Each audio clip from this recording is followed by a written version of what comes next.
जीवनोत्तरी अभियान या उपक्रमाच्या वतीने महिलांना प्रोत्साहन द्यावं, प्रामुख्याने महिला बचत गटांना प्रोत्साहन द्यावं यासाठी सरस नावाने जे महाराष्ट्रामध्ये खरंच नावासारखंच सरस प्रदर्शन म्हणजे उत्तम प्रदर्शन म्हणजे चांगलं प्रदर्शन असं नावारूपाला आलं ते राज्यस्तरीय महिला बचत गटाच्या वस्तूंचं प्रदर्शन करताना त्याआधी आपण विभाग स्तरावर अशा प्रकारची महिला बचत गटाच्या उत्पादनाची प्रदर्शन करतो,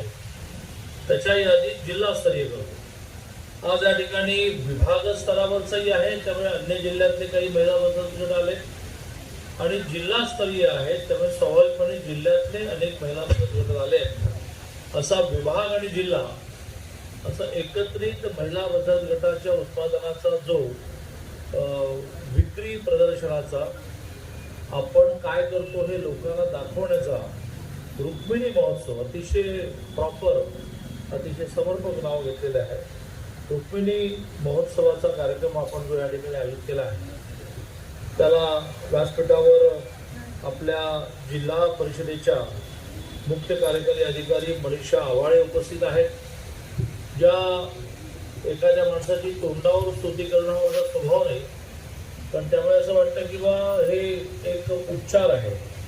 पण अनेक ठिकाणी मी त्यांच्या पाठीमागे पण त्यांची स्तुती करत असतो। आज सकाळी